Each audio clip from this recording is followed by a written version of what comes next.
नमस्कार। मैं डॉक्टर हेम श्रीवास्तव। छोटा सा टॉपिक रखते हैं, ग्रेविटेशन और ग्रेविटी।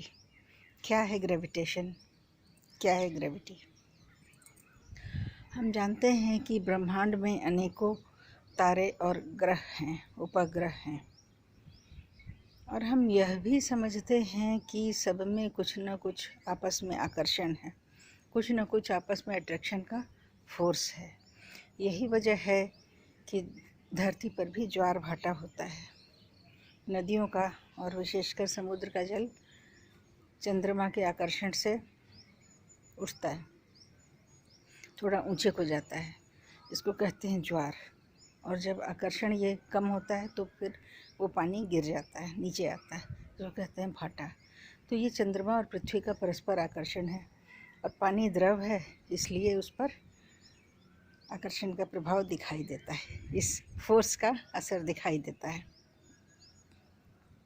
तो इसी तरह से तारे जो हैं अपने अपने ग्रहों को खींचते हैं। जैसे सूर्य एक तारा है, उसका आकर्षण पृथ्वी के लिए है, तभी तो पृथ्वी छिटक करके बहुत दूर नहीं चली गई। सूर्य का गोल गोल चक्कर ही लगाती रहती है, एक विशेष परिधि में, एक विशेष चक्र में, एक विशेष रास्ते में वो सूर्य का चक्कर लगाती है।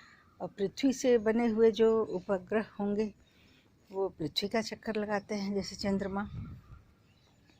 तो चंद्रमा का भी पृथ्वी से कोई विशेष आकर्षण है, इसलिए चंद्रमा एक सीमा से ज़्यादा दूर नहीं जाता। हालांकि ब्रह्मांड तो बहुत बड़ा है, शून्य तो बहुत बड़ा है, कहीं भी छिटक सकता था, लेकिन यह आकर्षण है कि सभी ग्रहों और तारों को और उपग्रहों को वो एक सीमित जगह में रखता है।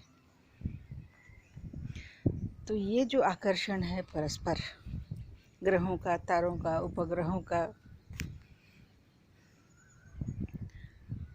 ये जो आकर्षण है, आकर्षण की शक्ति को हम कहते हैं ग्रेविटेशन। ये ग्रेविटेशन है, इसकी कोई सीमा नहीं होती।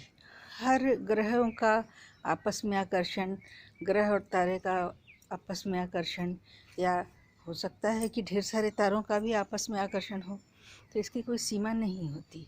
सबके लिए ये इसका मान अलग अलग होता है, इसका मान अलग अलग आएगा। उसका आकार कितना बड़ा है, उसका इतिहास कितना पुराना है, उसका भूगोल क्या है, उसकी दूरी क्या है, उसका मास क्या है, उसका वज़न क्या है, इस पर आकर्षण का मान निर्भर करता है। इसको हम कहते हैं ग्रेविटेशन।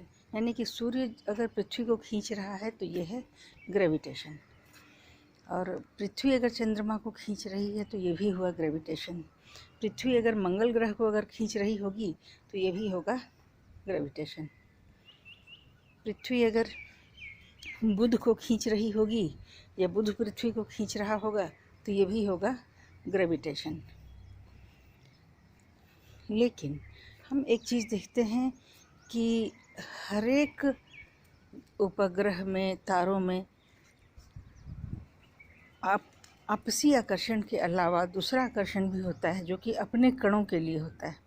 पृथ्वी के जितने भी कण हैं, पृथ्वी के जो भी ईंट, पत्थर, बालू, मिट्टी, जितने भी संरचनाएं हैं, पेड़ पौधे, सबके लिए पृथ्वी पर आकर्षण है। पृथ्वी सभी को खींचती है, अगर किसी को दूर फेंकें तो वापस पृथ्वी पर गिरती है।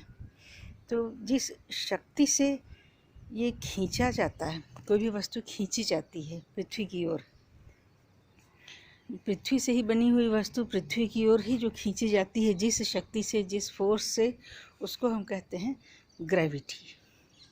ये ग्रेविटी है।